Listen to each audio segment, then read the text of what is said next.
परिवर्तनों करते हैं। और उन्होंने जो नारा दिया कि जो जनता है, हिंदुस्तान की राजनीति, हिंदुस्तान का समाज जातियों में विभक्त है। हम यहाँ इसको उस वर्गीय ढांचे में हम यहाँ इसको नहीं देख सकते जिस वर्गीय ढांचे में पाश्चात्य देश देखते हैं। यहाँ जातियां ही वर्ग का प्रतिनिधित्व करती हैं। हमारे यहाँ दलित हैं, हमारे यहाँ पिछड़े हैं, हमारे यहाँ महिलाएं हैं, खास करके महिलाएं हैं। महिलाएं चाहे जिस समुदाय की हो, चाहे जिस जाति की हो, सबसे ज्यादा पिछड़े, सबसे ज्यादा उत्पीड़ित आज की तारीख में भी हो रहे। हालांकि हमारे समाजवादी दर्शन, समाजवादी आंदोलन ने उनको काफी हक दिलाने की कोशिश की है और आज की तारीख में हम जो समता और संपन्नता का नारा लेकर के हमारी समाजवादी पार्टी आई है, उस आंदोलन के तहत आज महिलाओं को हमने पर्याप्त स्थान दिया है, इसमें कहीं से कोई दो राय नहीं। और उसी के तहत जो हम आरक्षण की व्यवस्था करते हैं, चाहे पिछड़े जातियों के लिए आरक्षण हो, चाहे वो दलितों के लिए आरक्षण हो, चाहे वो महिलाओं के लिए आरक्षण हो, चाहे वो जिस तरीके के भी आरक्षण की व्यवस्था हो, उसको हम लोग जातियों के आधार पर कहा तो जाता है, लेकिन सच बात यह है कि उन जातियों के तहत उन जातीय संरचना के पीछे जो उनके दमन, शोषण, उत्पीड़न का इतिहास है, उससे निजात दिलाने के लिए हम लोगों ने आरक्षण की व्यवस्था की। मंडल कमीशन को हमने लागू किया। मंडल कमीशन को भी, इनके लिए भी 2-2, 3-3 बार आयोग बैठाए गए, लेकिन उस पर कोई काम नहीं हुआ। और अंततः मंडल कमीशन की सिफारिश को अपने बीपी सिंह साहब का हम शुक्रिया अदा करते हैं कि उन्होंने एक साहसिक फैसला लिया, साहसिक कदम लिया अपने शासनकाल में। उन्होंने मंडल कमीशन को लागू किया। जो प्रतिवाद था, ये जो मंदिर वाला जो इनका आंदोलन चल रहा था, कमंडल आंदोलन जिसे कहते हैं, वो कमंडल आंदोलन तो देश को खा गया होता।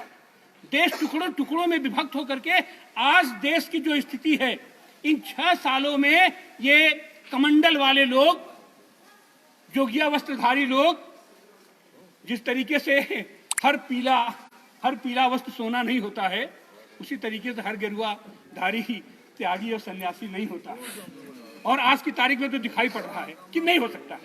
तो उसके तहत जो एक समानांतर आंदोलन चला कि नहीं, ये मंडल कमीशन की रिपोर्ट जो है, मंडल कमीशन की जो संस्तुतियां हैं, वो देश को एकजुट करने की संस्तुतियां हैं। वो देश में जो गरीब, देश का विकास कैसे होगा जब तक हमारे देश का हर एक नागरिक अपने अपने स्तर से विकास में योगदान नहीं करेगा, तब तक हमारा विकास नहीं हो सकता। तो उसका कैसे होगा? तो उसमें उनको मौका मिलना चाहिए। दलितों को यथेष्ट मौका मिलना चाहिए, पिछड़ों को यथेष्ट मौका मिलना चाहिए, महिलाओं को यथेष्ट मौका मिलना चाहिए, नौजवानों को यथेष्ट मौका मिलना चाहिए, लिखे पढ़े लोगों को यथेष्ट मौका मिलना चाहिए। सबको जब मौका मिलेगा तब ये अपने अपने स्तर से समाज का विकास करेंगे और देश के विकास में अपनी महत्वपूर्ण भूमिका निभाएंगे। वही कारण रहा, वही परिणाम रहा कि आप उठा करके देखिए 70 सालों के इतिहास में, अगर हम खाली उत्तर प्रदेश को ही अगर हम देखें तो 70 सालों के इतिहास में जब यहाँ समाजवादी विचारधारा के लोग सत्ता में आए हैं, आप देखे होंगे एकदम से डायनेमिक चेंज हुआ है। चाहे वो चौधरी चरण सिंह रहे हों, चाहे वो अपने माननीय मुलायम सिंह रहे हों, और विकास की जो सर्वोच्च दिखाई पड़ता है, अगर वो आपको देखना हो तो 2012 की बात की आप सरकार उठा करके देखिए। और कारण था कि 2012 में हमारे बीच जो नेतृत्व भर के आया सामने, वह लिखा पढ़ा नेतृत्व था, तकनीकी विशेषज्ञ था, टेक्निकल शिक्षा या वैज्ञानिक शिक्षा से लैस था। उसको मालूम था कि देश का हम विकास कैसे कर सकते हैं, कैसे सड़कें बनाई जा सकती हैं, कैसे पार्क बनाया जा सकता है, कैसे बिल्डिंग बनाई जा सकती है, या ये समाज की संरचना किस तरीके से समसामयिक सबको साथ लेकर के चलने वाले हम समाज की संरचना कर सकते हैं। तो परिणाम ये हुआ है कि आप उठा करके देख लीजिए 2012 से लेकर 15 तक का। हाँ ठीक है, नौजवान था, उसके साथ बहुत सारी दिक्कतें थी, बहुत सारे लोग बिल्कुल गिद्ध दृष्टि से उसके ऊपर लगाए हुए थे कि काम न करने पाए। उसके बावजूद भी आप उठा करके देखिए, उन 5 सालों का इतिहास उठा के देखिए, और जो नीतियां, जो कार्यक्रम हमारे समाजवादी पार्टी की उस सरकार ने 5 साल में किया है, उसी के तहत उसी की नींव पर खड़ा किया गया जो विकास का ढांचा था, मॉडल था, उसी का ये लोग 5 साल से फीता काट रहे हैं। 3 साल से खाली ये लोग फीता काट रहे हैं। फीता काटने के अलावा इन्होंने कुछ नहीं किया है। सच बात तो ये है कि वो उस समय की भी जो प्लानिंग, जो नीतियां, जो कार्यक्रम हम लोगों ने बना करके रखा था, उनमें अधिकांश को तो इन्होंने ठप कर दिया है। ठप कर दिया। ठप करने का परिणाम क्या हुआ कि हमारा उत्तर प्रदेश भी विकास के रास्ते से भटक गया, विकास के रास्ते में शून्यता में चला गया। अब उस शून्यता को कैसे भरेंगे? तो कुछ दिन तक तो बड़ा अच्छा लगा, मंदिर बनेगा, राम राज्य होगा, जय जय बम बम और क्या नारा वारा चल पड़ा। लेकिन हुआ क्या? परिणाम क्या हुआ कि वो सारे हमारे ढांचे तोड़ दिए गए। अगर हमारी सरकार रही होती, आई होती, तो जो हम बुनियाद रखे थे, उस बुनियाद पर जो हमने अस्पतालों के लिए बुनियाद रखा था, जो हमने पुलों के लिए बुनियाद रखा था, जो हमने सड़कों के लिए बुनियाद रखा था, जो हमने ये विद्यालयों के लिए बुनियाद रखा था, उन सारे बुनियाद पर आज काम हुआ होता तो आज सब चीजें दिखाई पड़ती।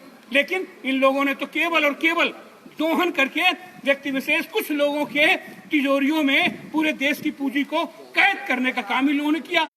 परिणाम क्या हुआ कि एक आपदा आई, एक वैश्विक आपदा आई। वैश्विक आपदा भी बनाई हुई आपदा थी कोरोना। और उसमें क्या हुआ? इनके सारे प्राइवेट जो ये लोग कह रहे थे, कोई प्राइवेट वाला सामने दिखाई पड़ा?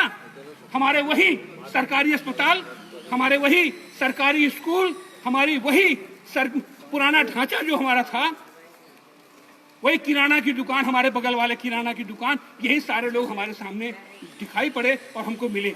और इस आपदा काल में भी अगर किसी ने मजबूती के साथ देश की आर्थिकी को संभाला और देश की जनता को संभाला, तो हमारा किसान था।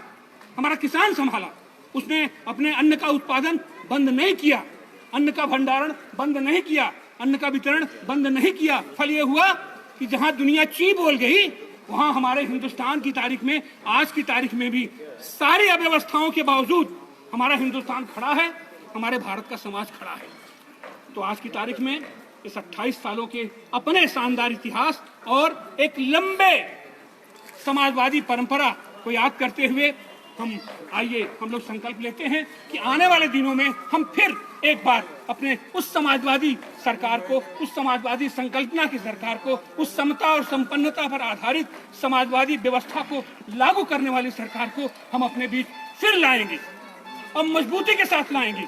और उसके लिए हम जो हमारी प्राथमिक इकाई है, हम अपने संगठन को मजबूत करेंगे, हम अपने ढांचा को मजबूत करेंगे। तो आज की तारीख में हम आप सब लोगों को मुबारकबाद देते हैं, शुभकामनाएं देते हैं और उस शानदार समाजवादी परंपरा पर अपने आप को गौरवान्वित महसूस करते हैं। इन्हीं बातों के साथ एक बार आप सब लोगों को बहुत बहुत धन्यवाद, बहुत बहुत मुबारकबाद।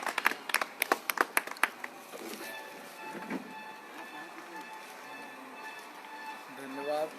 अभी हम सबके बीच में प्रबुद्ध प्रकोष्ठ के हमारे शानदार अध्यक्ष डॉक्टर आनंद प्रकाश तिवारी जी ने सारगर्भित तरीके से समाजवादी